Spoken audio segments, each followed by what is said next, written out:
Hi, guys. I'm so happy to have you as we talk about Enneagram 5 in relationship and how to love a 5. Or if you're a 5, this is a video you can share with loved ones. Even if you're like, I don't like labels, a lot of 5s don't like labels. Even if you're like, I seem to be high in the 5 space, or I have been called a researcher and or an observer before. These are some of the terms that we often label our Enneagram 5s with because we love to not only hack, but deep delve into what makes nuanced relationships work.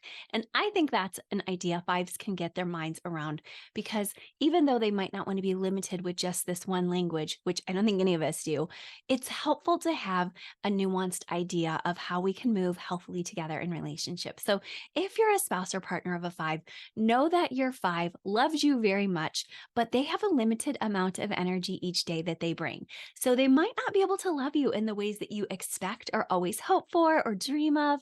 And it's not going to look just like the rom-com that you saw perhaps. Now, sometimes that's confusing, and I'll tell this to 5s too, because at the beginning of the relationships, oftentimes 5s do have more energy. They're in this heightened space.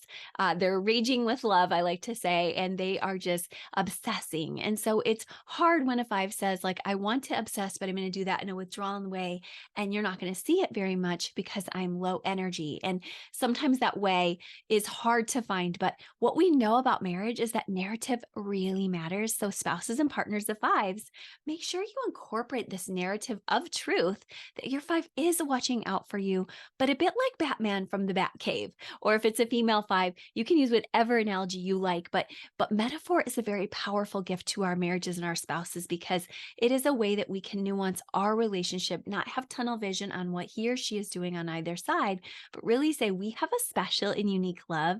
And that is honestly what makes marriages thrive long haul, is knowing that you have a unique story and even having your own inner world of that story. So I want to invite you, knowing this will be a great place to move with your 5 because they're all about that and they have huge imaginations. In fact, sometimes people don't think 5s have that artistic side. They very much do, even if it comes out in a sciencey way.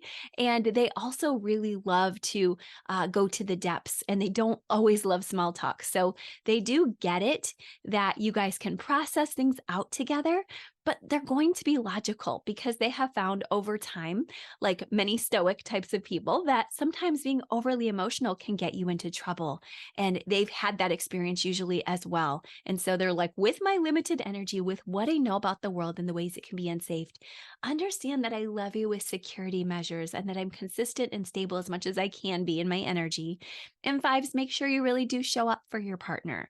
You can do this by, after you've been in your headspace all day, taking a walk around the block or doing a workout every day. Just put it in, consider it part of your daily rhythms, and then allow yourself about 30 minutes after your workday to transition, to come out of your head, to context switch, and to truly give your partner or spouse attention, affection. Remember that you are part of that rejection triad.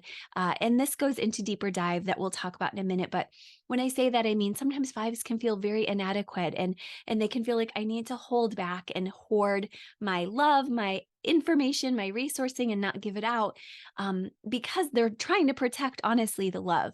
But it can actually have the opposite effect and instead can project across that you don't care, that you're unfeeling, that you're conceited, and also sometimes that you do feel inadequate. Sometimes 5s can be, seen as conceited or feeling inadequate. And I think both can be true in different moments of a 5's life. So remember, no one's perfect. No one has all the research, and your spouse needs to see and hear from you, even if what you say is not all put together, polished, perfect.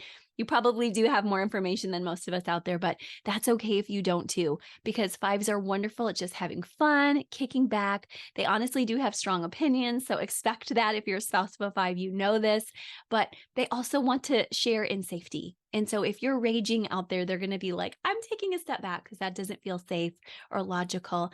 But 5s also know bringing in some healthy passion is so beautiful, and taking a healthy risk is just so delightful for you to be vulnerable. Know that you can do it. Hey, if it doesn't work out, you can do it. But let's try to make it work. You're in a marriage or relationship, so let's try to make it work. If you want deeper dive tips, I have so many episodes for you on marriages with 5s on my podcast. I have a whole array of audio for you over at Apple, Spotify, wherever you listen. More information at enneagramandmarriage.com.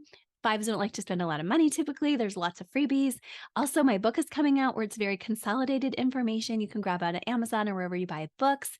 And we have a deep dive for you. So if you want to go deeper, which I know fives love, we not only have our glow guides with pairings on every type, the 45 pairings, or just all about relationship with a five that I'm leaving in the notes here for you. So thank you guys for tuning in. Talk to you soon.